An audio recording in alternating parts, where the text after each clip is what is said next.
your boy Salman back on Gusto Reaction. Let's make an introduction now before you do the thumbs up. Well, it's like he wants to rush into say, guys, I'm here with Darky I want to shout, but no, I'm not going to shout today. Hi guys, what's up? What's good? I'm not shouting. Hi guys, what's up? Hey guys, we're back on Gusto back, Reactions. A big shout out to you guys for doing what you do, for keeping, tuned to our channel. We love you, we love you, we love you. Blah, blah, blah. Well, moving on to today's topic, we're going to be talking about struggles, like artists and their struggles, troubles. Most times everybody thinks, oh, once you're a celeb, and in this music industry, once you've dropped a couple of bangers, money don't day, everything is going well, everything is going sweet and good. Well, today we're going to be using two people in focus. What I mean in focus, we're going to be using two people's stories to, talk about artists and their general struggles. Starting off with Lyta. Lyta is that guy that, when he came into limelight with his breakout song Time, which Olamide featured on the remix. It was an amazing one. A little after that time, he got signed into YBNL. Everything seemed to be going well till he came out on one radio interview saying, YBNL was focusing on Fireboy. They didn't have time for him. And he said Olamide told him to chill.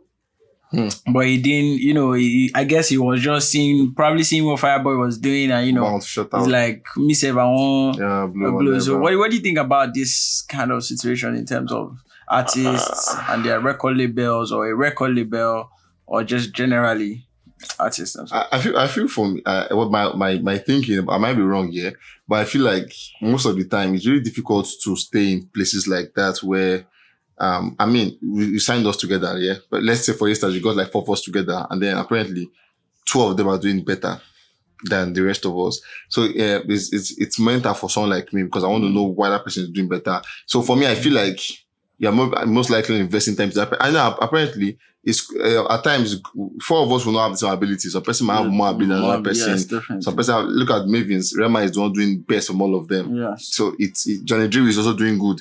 But Johnny Drew might want to be like, if you I don't know if you think that, but I want to be like, why is the man this? My man is going to platinum almost everywhere. So why am I still? Do you understand? So, and I was signed before Rema. Do you get? So it could be mental for some of these artists, and I felt like that was what happened to Lyta at the time, because he was impatient at the time. He wanted to do what Fireboy was doing at the time, and sad one for him, because I really liked this guy when he came. I really loved him when he came. Yeah, well, currently Baba is on his UK tour. November 1 to November 30th. Bro, 30 days tour. I was surprised. 30 days, like no stop. As I'm talking to you now, it's the evening show.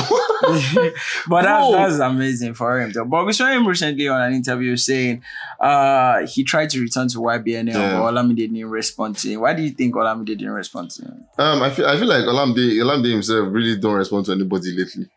I feel Olamide, and he doesn't respond to anybody lately, and the same reason why he left, if he come back, he'll still face the same reason. True. Yeah, so you will still be in the relegation zone. We'll still wait. Because Fireboy is still doing good. Ashake has now joined the train. So, and Olamide is putting his attention on these two guys. They are not making any more money, so he has to face them. But then I love this interview, This is like the best interview I've ever seen in my life, ever, when it comes to... Yeah, because I watched it, and then there was no space where he came out to say, Olamide did me dirty. Like, he was so careful with his words. Like, there was no... at the point, he even had to say that he was young. It was more like... he didn't know what he was doing. And like some persons, they'll come and say, say what Olamide would have done wrong. But he was very, very careful with his words. He even said they reached out to Olamide on his birthday. Olamide replied... I think Olamide... He said Olamide DM'd him back. And he said, I was not like, is Olamide following you back now? Because Olamide will follow him at a point. And I said, following nobody. You guys, I love that I was technical asking questions. He was technical. Well, I think, that time he was new into the scene and everything. So he had to, just the impatience, right? I swear, that was it. But now he seems wiser, seems like, okay, he already knows how the game, at least to an extent, supposed to go. So you could see that from his response during the interview. Exactly. Well, another amazing person we're going to be looking at is Chink Ekun. The able God crooner. This guy, prior to this time, he had a lot of songs that were, doing okay. Just there. But, Able God was that song that, shot him straight up into limelight. And, he had this Zlatan and Lukesh on this one. I remember that, Able God, shower your blessing. The the interview Zlatan had about his verse on laptops and Yeah, I think I remember all of those conversations. Well, recently Chink Ekun has come out to share a testimony, not a testimony, a story. Basically at Harvesters Church, because I can see Pastor Bolaji here. Yeah. So yeah, he was sharing his story, saying he lost his record deal, God served breakfast, was going up and down, squatting with friends, saying he was sleeping on the floor, he was mentally disturbed, depressed. And prior to that interview, a lot of people would still think Chink Ekun is balling. Somewhere. I still thought it was balling. I still cannot make myself see him as that person he said he was, because it's troublesome. I really want to be in the shoes, bro. You are verified on Instagram. Like this blue badge used to come with one thing that is, you have blown. Everybody, I'm sure people will still be in this comment section asking for money. Do you understand? Asking for bro, 1 or 2 things. And then I was quoting. I was quoting with Aloma at the time. I mean, it's crazy, and a lot of people said, "Oh, is it Olamide on this one? Is Olamide the record label that did him dirty?" But what most people don't know is, by the time, at least based on the timeline he painted from the story, he had already left YBN to some record I've forgotten, but one record, and but most people have been dragging Olamide back and forth on the whole story thing. Well, going into the conversation of today, like I said, artists and their struggles. Now, these are two people that have, had their taste of fame. Yeah. And now it's not like there's nothing there.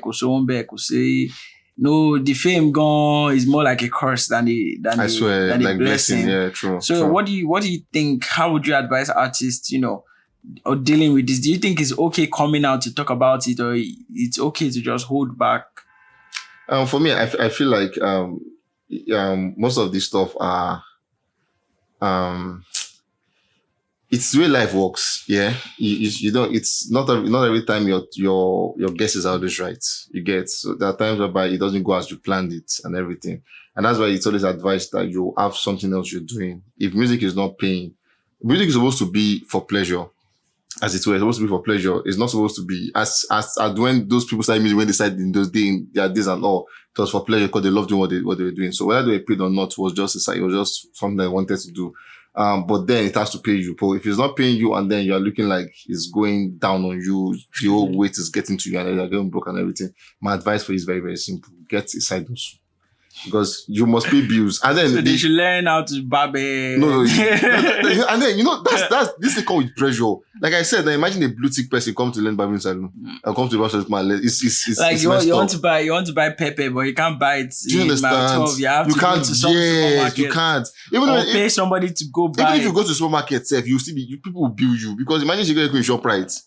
Well, everybody just be like Baba boss. That's the struggle. But nobody knows that he's actually going through his own demonic times. And also, my advice for you guys, I'm not going to lie to you, I've not been there yet, but I feel like get something. We've seen people like the video, they have other stuff they do. We've seen people like Two-Face, he has pure water. We've seen people they have this whole Gary, they buy this Coco phone. Like, it's just trying stuff. One which shall work out. If music will not pay everybody as much as pay Fireboy, Ashake and the likes. But then if it pays you, good for you. But if it's not working as it works for those guys, think of how it's going to work for you. Yeah. Well, Victor has shared his opinion on that one, and he has given his 2 cents to artists out there. Well, we hope everybody, gets to, live their life according to the way they want. But hopefully, not a lot of people get to, have stories like these. Yeah, that's true. And hopefully, things change for the better for these two. Well, on that note, this is going to be the end of this one. And I remember your boy Salman and Daki on Gusto Reactions. Hey guys. Bye for now, guys. Bye for now.